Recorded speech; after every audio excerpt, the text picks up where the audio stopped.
All right, let's dive into the absolute heart of Albert Camus' masterpiece, The Stranger.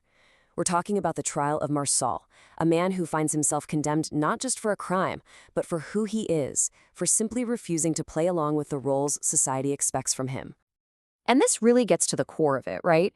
Camus throws this question right at us.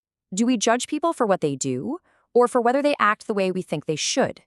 This one question is the engine driving the whole crazy courtroom drama that's about to unfold.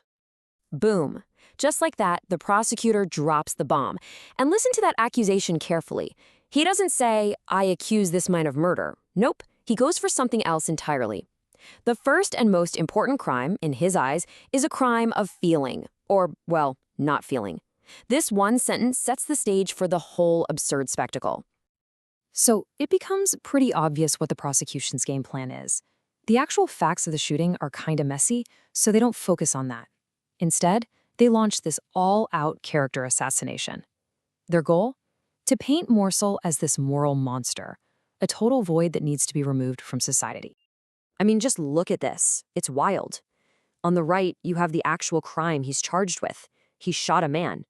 But on the left, that's what the prosecution spends all its time on. He didn't cry at his mom's funeral. He went swimming the next day. He was friends with a guy people didn't like. Suddenly, this isn't a murder trial. It's a trial about whether or not he has good manners. And the language they use is just brutal, designed to completely strip him of his humanity. He's a moral monster. The prosecutor famously says he looked into Meursault's soul and found absolutely nothing there. A void, a gulf that could swallow society whole. And you know why? It's because society is terrified of what it can't understand. Okay, so now let's flip the script. What is going on in Meursault's head while all of this is happening? While these lawyers are building this whole fantasy version of him, he feels, well, completely disconnected. He's supposed to be the main character, but he feels like a total outsider at his own trial.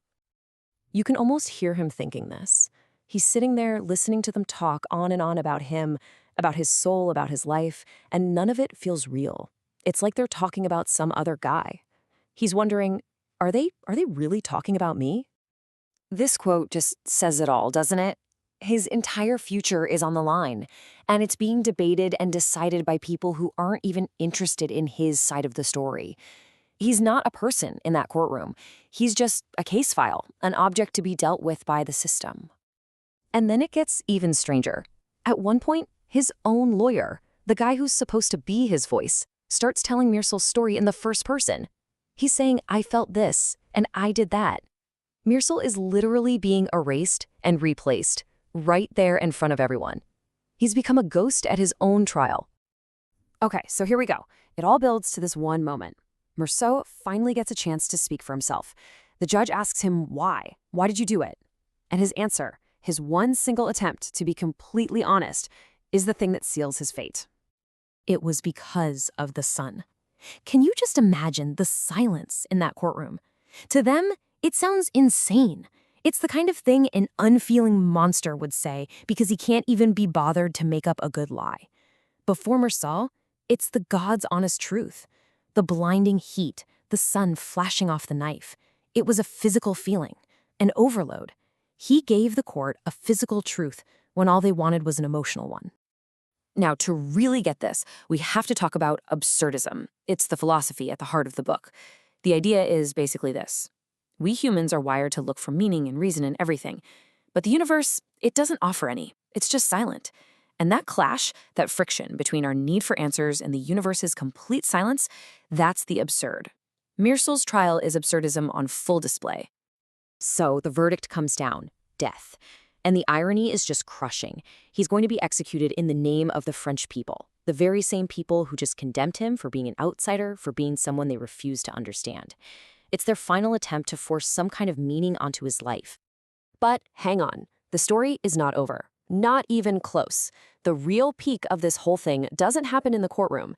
It happens in his prison cell on death row when he gets one last visitor, the chaplain, who shows up to offer one final, neat little package of meaning and salvation. And Meursault, he wants absolutely nothing to do with it. He turns the chaplain away and again. He's got only a little time left on this earth, and he has zero interest in spending it talking about God or the afterlife. Those are just ideas. He's focused on what's real, his life and the death that's coming for him.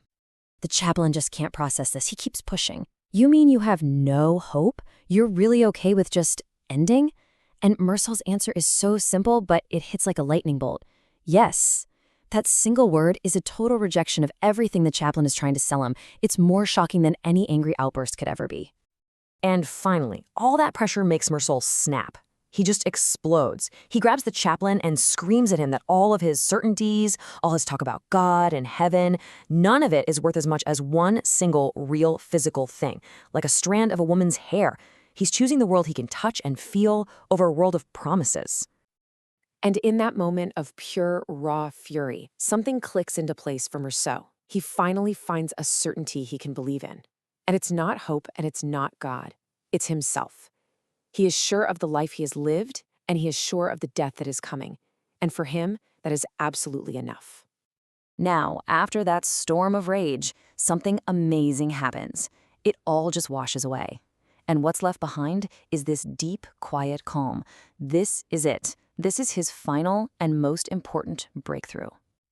So the chaplain's gone, the cell is quiet, and Meursault is just there, alone, looking up at the stars. This line is everything. It's the key to the whole book. He doesn't find God. He doesn't find some grand purpose. He finds something else entirely. He finds a universe that is completely, totally, and gently indifferent. The world doesn't hate him. It doesn't love him. It just is. And in that indifference, he finally sees a reflection of himself. He feels a connection to the world because, like him, it doesn't pretend to be anything it's not. And here's the crazy part. By accepting that life is meaningless, by giving up all hope, he's finally free.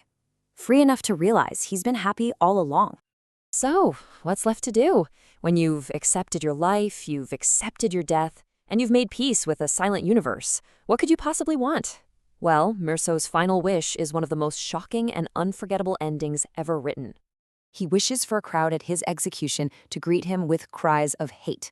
Now, why on earth would he want that? Well, think about it. Their hatred would be the final proof, the ultimate confirmation that he lived his life and faced his death entirely on his own terms, as a true stranger to their world. In their rejection, he finds a weird kind of connection, a final moment where he is completely and totally himself.